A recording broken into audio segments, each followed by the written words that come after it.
Hello students. So in today's lecture we will discuss about chemical properties of alcohols and phenols. So in this lecture first we have to study about the laboratory test of alcohols and phenols. In this laboratory test we have to find whether the given compound is alcohol or phenol. So first test is litmus test. We know that litmus paper test shows that when a blue litmus paper is dipped into the solution of unknown compound, and if it turns into red, then we can say that the compound is acid. Or when red litmus turns blue, then it means that the compound is base. So when alcohols are treated with such kind of litmus papers, they show variety of changes. When alcohols are treated with litmus test, then they give no change in case of red litmus paper as well as in case of blue litmus paper. In case of phenols, we see that blue litmus paper turns into red. It means that phenols show slightly acidic character. It means that alcohols are neutral in nature, therefore they do not show any change in case of litmus test, while phenols show slightly acidic character, therefore they give a positive test to litmus test, that is blue litmus turns into red. Next test is about reactions with base. We know a general reaction of neutralization, that when acid is treated with base, then it gives salt and water. Okay, so when a unknown compound treated with base, and if it gives salt and water, then we can say that the unknown compound is acid. Okay, so when we treat phenols with base, they must give salt and water if the phenols are acidic in nature.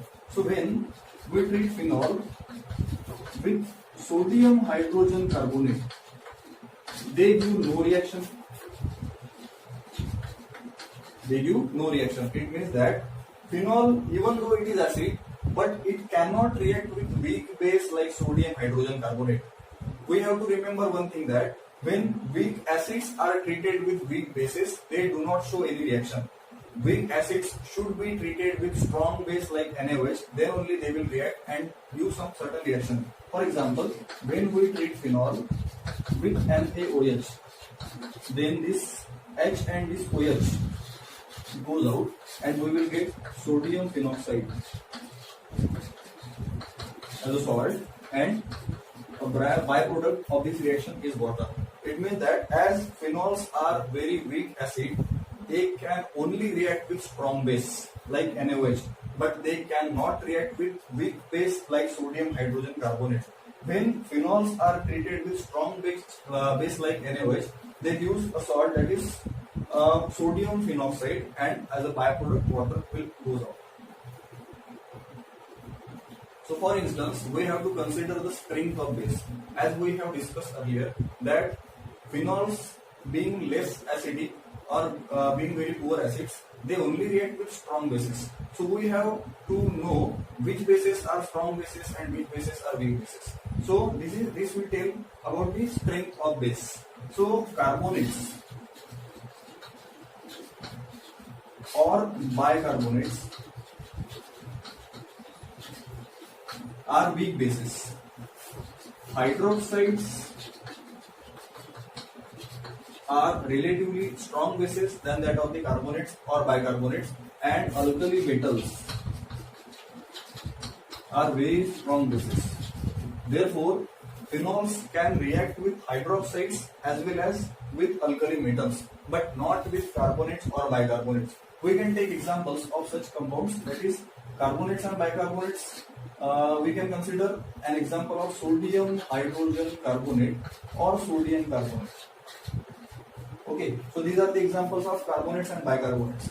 Hydroxides, in case of hydroxides, we can consider an example of NaOH or KOH. These are the examples of hydroxides. And in case of alkali metals, sodium or potassium are the examples of alkali metals. Alkali metals are the strongest base than that of the hydroxides, than that of the corresponding carbonates or bicarbonates. Now, if we consider the acidic strength of alcohol, we know that they are neutral to litmus test. It means that when alcohol is dissolved in water and when they are allowed to go for a test or litmus test, then they will show no positive response. It means that they are neutral to pH test or they are neutral to litmus test. But as they are less acidic, they are very less acidic than that of the phenols. But they can react with alkali metals as they are very strong bases. So alkali metals like sodium or potassium can react with corresponding alcohol to give alkoxide ion, which reacts with sodium to form sodium alkoxide. So we can say that sodium alkoxide with the liberation of hydrogen gas. Okay, so we have to balance this reaction. There is one sodium, one hydrogen, two hydrogen multiplied by two alkyl groups multiplied by two sodium multiplied by 2. This is the valence reaction. In this case, hydrogen gas is being liberated. The liberation of hydrogen gas is also used to detect the presence of alcoholic OH group present in a molecule. So from the above reactions, we conclude that phenols are less acidic in nature and alcohols are very less acidic or even not acidic in nature. Phenols being very less acidic in nature, they can only react with strong base like NaOH or KOH or very strong bases like sodium or potassium metal, which are alkali metals. Alcohols being very less acidic or even not acidic, they can only react with very strong base just like alkali metals like sodium or potassium. Next is the characteristic test for phenol. So what is meant by characteristic test? Characteristic test is the test which is shown by a particular compound only and not by other similar compounds. So we can distinguish phenol with similar other compounds by using this test. So in this case we have to react phenol with neutral ferric chloride, that is FeCl3. So when ferric chloride is treated with phenol, it gives a compound that is ferric phenoxide complex, which is a deep colored compound. That is deep color may be purple, maybe violet or maybe green. This test is only given by phenol, therefore the word characteristic is used for this test. So this is a characteristic for phenol.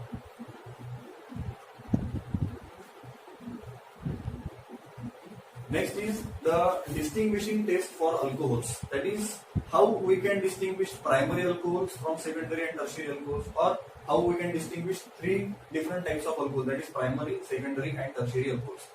This can be done by using Lucas reagent test. What is Lucas reagent? Lucas reagent is a mixture of concentrated hydrochloric acid, that is HCl, and anhydrous zinc chloride, that is anhydrous ZnCl2.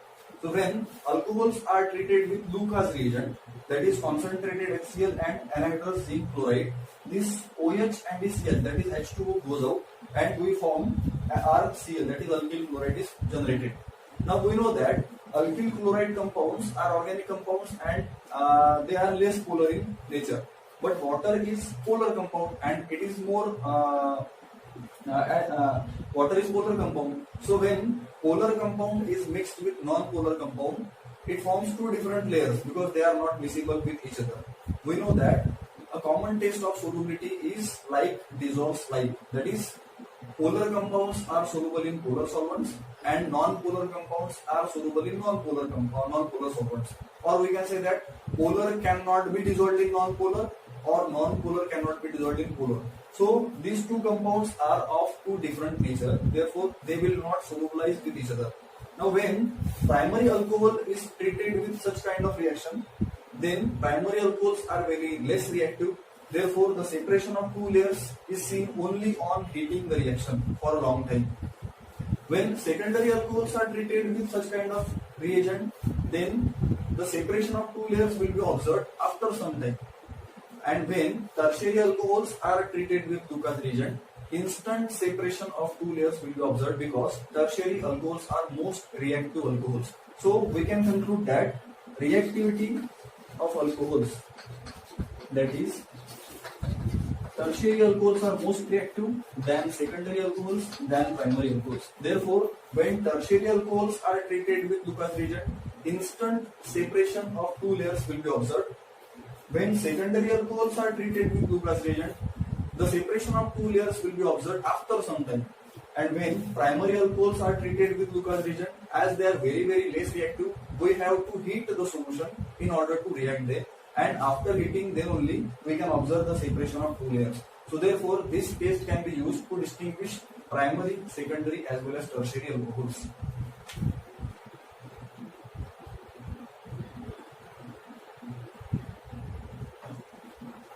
So from the previous study, we have concluded that alcohols are very less reactive, or we can say that alcohols are very less acidic than that of the phenols.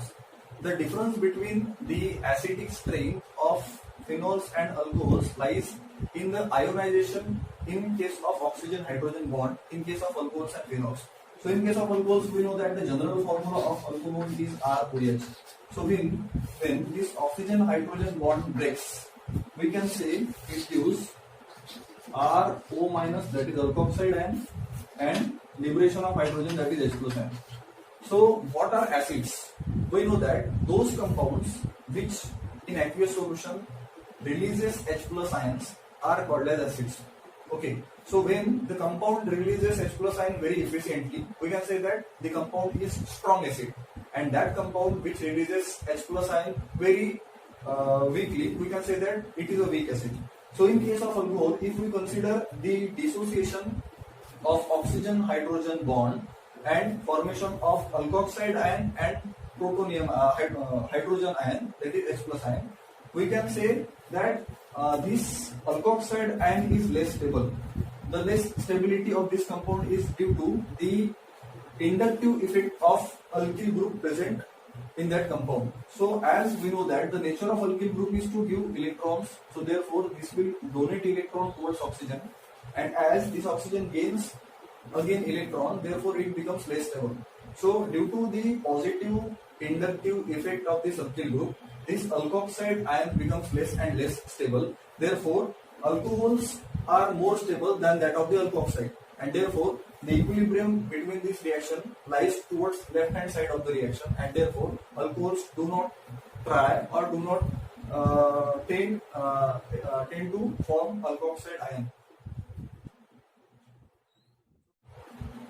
So in case of phenol, the ionization is expressed by following equilibrium. So we can write this phenol. When oxygen hydrogen bond breaks, it gives phenoxide ion O minus with the liberation of H plus ion. So as phenols releases H plus ion, they are also acidic. But now we have to consider the stability of that phenoxide ion. Now this phenoxide ion is more stable because of resonance effect. So we can draw different resonating structures for this phenoxide ion. This was phenol. This is phenoxide ion. Okay, so we can draw different resonating structures of that phenoxide ion. Okay, now this charge converts into bond and this bond converts into charge. So we have another resonating structure. There was a single bond, it forms a double bond with oxygen. This charge goes here, therefore it carries a negative charge, and two bonds remain as it is. Again, charge ka conversion bond mein, bond ka conversion charge mein.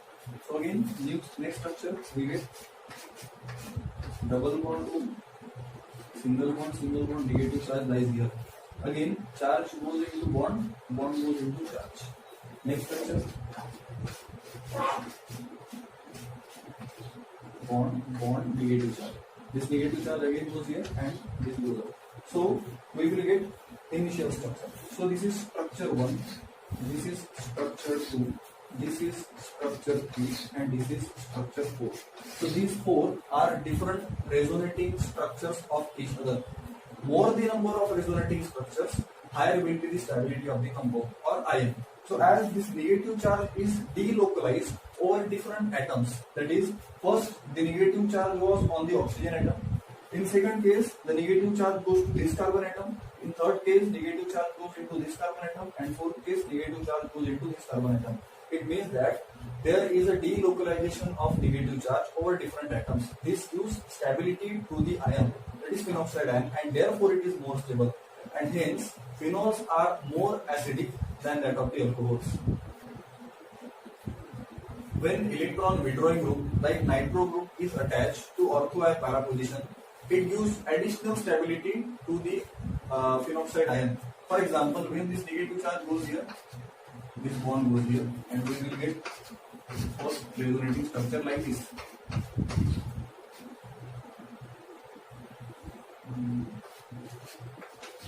Negative charge, this NO2 atoms. Okay. Next, this goes here, this goes here.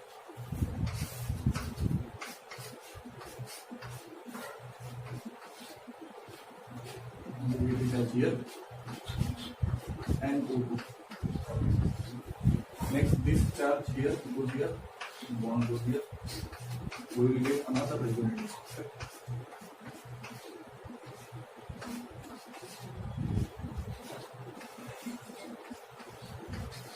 And as this goes here, it gives initial structure. So now, when NO2 group is attached to aromatic ring, these are the general structures given by normal phenoxide ion. But as the negative charge is here, this charge can also go into this direction, and therefore as this bond goes here, this must go here in order to get stability. So this structure gives additional stability or additional resonating structure. So it may form like this.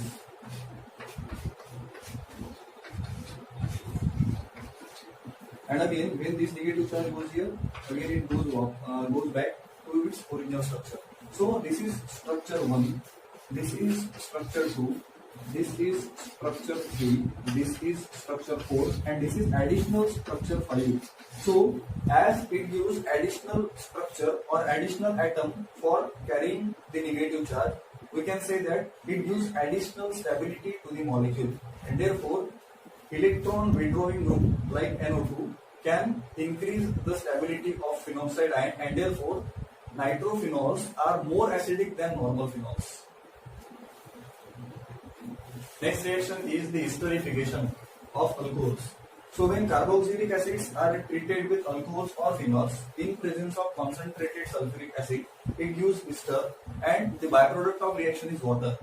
This reaction is called as esterification, that is formation of ester. As in this reaction the byproduct is water, and as there is a reversible arrow, it means that the reaction can go into opposite direction.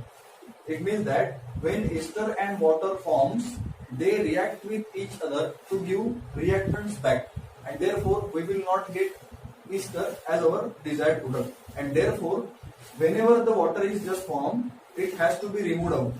This can be done by dehydrating agent like concentrated sulfuric acid, and therefore this reaction should be carried out in presence of concentrated sulfuric acid, so that the water forms can be removed as it is forms. So when carboxylic acids are treated with alcohol, this H2O molecule goes out, and we will get RCOOR dash, that is RCOOR, that is ester, and byproduct will be water. This water can be removed by using that sulfuric acid. Again, when carboxylic acids are treated with phenol, it also gives corresponding ester, and the byproduct remains water. In another way, esterification can be carried out by the reaction of anhydride, that is acid anhydride, with alcohols or phenols.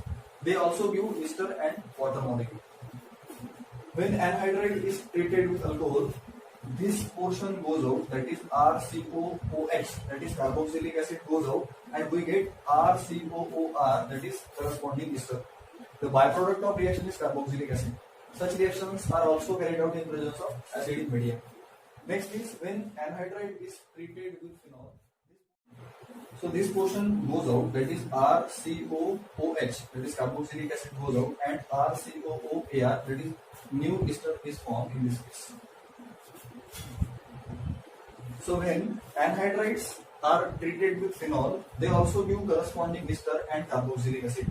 So this portion goes out, that is RCOOH, that is carboxylic acid goes out, and we form another ester, that is RCOOAR, that is aromatic ester in it.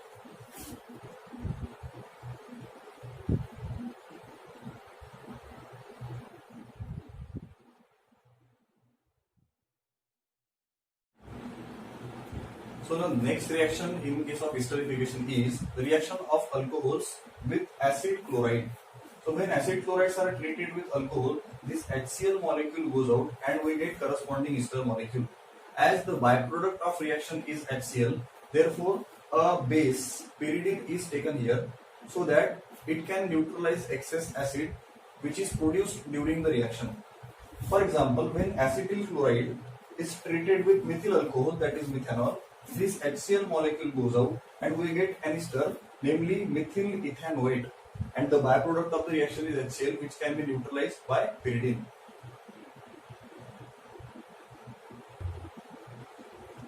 Phenols also show similar reaction with corresponding acid chlorides, just like alcohols. So when acid chlorides are treated with phenols, again HCl molecule goes out and we get corresponding aromatic ester, and the byproduct of reaction is HCl, which can be neutralized by pyridine. For example, when acetyl chloride is treated with phenol, we get an aromatic ester, that is phenyl ethanoate, and the byproduct of the reaction is HCl. Another method for the preparation of ester is acetylation. So what is meant by acetylation? It is the introduction or addition of acetyl group. Remember one note that RCO group is acyl group, and when R is equal to CH3, then it is called as acetyl group. Okay, so acetylation means introduction of acetyl group, that is CH3CO group. When corresponding alcohols or phenols are treated with acetic anhydride or acid chloride, then they give corresponding ester. We can consider an example of salicylic acid. Salicylic acid is an example of aromatic carboxylic acid where hydrogen atom is replaced by OH group. Okay, so now when this compound is treated with acetic anhydride, this part goes out, that is CH3COOH, and this acetyl group attached to that corresponding compound, and we get aspirin. It is one of the most important generic medicine. Here we can say that it is an example of ester where RCOO and this compound is R, that is ester. In place of acetic anhydride, we can use acid chloride also. For example, if we consider same example, and in place of acetic anhydride, if we consider an example of acid chloride, that is this acetyl chloride, this H and this Cl goes up, and the product will be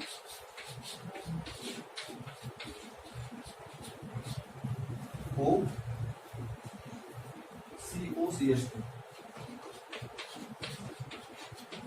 that is aspirin, and the byproduct is HCl.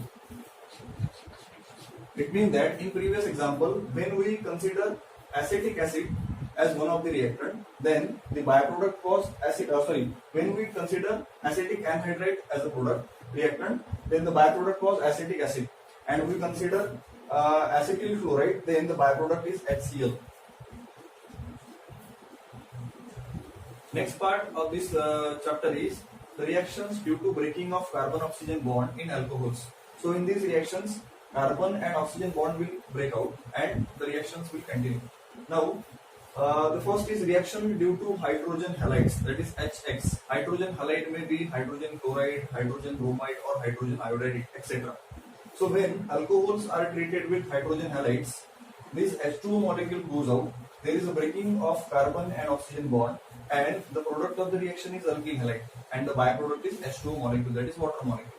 So the reactivity of alcohols towards such kind of reaction is tertiary alcohols are most reactive, then secondary alcohols, then primary alcohols. This trend is because of the stability of carbocation formed during the reaction. When we consider an example of tertiary alcohol, it gives tertiary carbocation, which is more stable as it forms more number of hyperconjugating structures. In case of secondary alcohol, it gives secondary carbocation, which gives lesser number of hyperconjugating structures, and therefore it is less stable than that of the tertiary alcohol. And in case of primary alcohols, it gives least number of hyperconjugating structures due to primary carbocation, and therefore the trend is tertiary carbocations are more reactive than secondary than primary. Now the reactivity towards halogen acid, that is hydrogen halides. In this case, hydrogen iodide, that is HI, is highly reactive than HBr than HCl. When we take hydrogen iodide, there is no need of heating the reaction and no need of catalyst also, and the reaction carried out instantly. When we consider HBr, that is hydrogen bromide, we have to heat up the reaction so that it gives products. And in case of HCl, that is hydrogen chloride, we have to heat the reaction as well as we require catalyst, that is anhydrous zinc chloride, that is ZnCl2. This is also known as Lucas reagent, that is concentrated HCl and anhydrous zinc chloride. Let us consider few of the examples. When ethyl alcohol is treated with hydrogen iodide, the water molecule goes out and we get ethyl iodide, that is ethyl iodide, and the byproduct of the reaction is water. Similarly, when isopropyl alcohol is treated with HCl, as HCl reacts too slowly, we need to add some catalyst, that is anhydrous zinc chloride. Then only it can react, and this water molecule goes out and we get isopropyl chloride. Next is the reactions with phosphorus halides. Phosphorus halides are of two types, that is PX3 type and PX5 type. In PX3 type, there are three, that is phosphorus trichlorides, phosphorus tribromide, and phosphorus triiodide. But in case of PX5 type, there is only one halide, that is phosphorus pentachloride. Phosphorus pentabromide and phosphorus pentaiodide do not exist. So now, in first case, we consider the example of PCl3, that is phosphorus trichloride. When alcohols are treated with phosphorus trichloride, they use corresponding alkyl halide, that is alkyl chloride, and the byproduct of the reaction is H3PO3, that is phosphorus acid. For example, when ethyl alcohol is treated with phosphorus trichloride, the reaction product is ethyl chloride and phosphorus acid. The similar reactions are shown by phosphorus tribromides also, as that of the phosphorus trichlorides. But the difference is that phosphorus tribromide should be prepared in situ by the reaction of red phosphorus and bromine. So when red phosphorus and bromine combines to react with each other, they use phosphorus tribromide in situ, that is inside the reaction only. Okay, the products will be same. Alcohols, when treated with phosphorus tribromide, it gives corresponding alkyl bromide and phosphorus acid. Similarly, we can consider an example, that is ethyl alcohol when treated with phosphorus tribromide, it gives ethyl bromide and phosphorus acid. Similar is the reaction in case of phosphorus triiodide. The phosphorus triiodide is prepared in situ by the reaction of phosphorus red and iodine. So here phosphorus red and iodine combines to form phosphorus triiodide. It reacts with alcohol to give corresponding alkyl iodide, and the byproduct is same, that is phosphorus acid. In same example, when ethyl alcohol is treated with phosphorus triiodide, it gives ethyl iodide and phosphorus acid. After phosphorus trihalides, we are now going to phosphorus pentahalides. In phosphorus pentahalides, there is only single example, that is phosphorus pentachloride. Phosphorus pentabromide and phosphorus pentaiodide does not exist. When alcohols are treated with phosphorus pentachloride, the reaction products are alkyl chloride, phosphorus oxychloride, and hydrogen chloride. The reaction itself is balanced one. For example, when ethyl alcohol is treated with phosphorus pentachloride, it gives corresponding ethyl chloride, and the byproducts are same. Next reaction is dehydration of alcohols. So what is meant by dehydration? Dehydration means removal of water molecule. So when alcohols are treated with some dehydrating agents like concentrated sulfuric acid or phosphoric acid or alumina, that is Al2O3, they undergo dehydration. That is, the OH group goes out from alpha carbon atom and hydrogen atom goes out from beta carbon atom, and there is a formation of double bond in between alpha and beta carbon atom. So the resulting product of the reaction becomes alkene. So this is alpha carbon atom, this is beta. What is meant by alpha carbon atom? The carbon atom which is directly attached to OH group is called as alpha carbon atom, and next to that carbon atom is called as beta carbon atom. So alpha carbon atom loses its OH group and beta carbon atom loses its hydrogen atom, and there is a formation of double bond between alpha and beta carbon atom, to form corresponding alkene. For example, when propanol is treated with concentrated sulfuric acid as a dehydrating agent, it releases its H2 molecule or it loses its H2 molecule. OH group goes out from alpha carbon and hydrogen atom goes out from beta carbon atom, and there is a formation of double bond in between these two carbon atoms to form propene. Now take another example. This is an example of alcohol where there are two different types of beta carbon atom.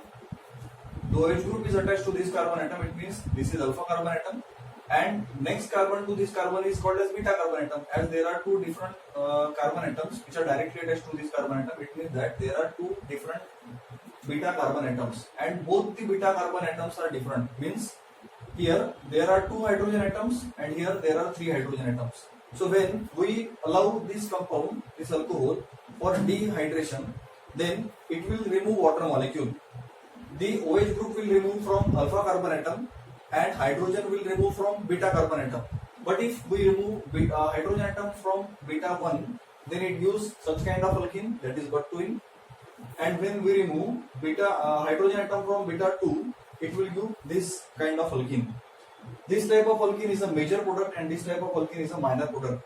But which type of alkene and why it is major and minor product is governed by Sedgwick's rule. It tells us that the OH group should be removed from alpha carbon atom and hydrogen atom should be removed from that beta carbon atom having less number of hydrogen atoms, so that it gives more substituted alkene. So when we remove hydrogen atom from beta 1, it gives more substituted alkene and therefore it is a major product.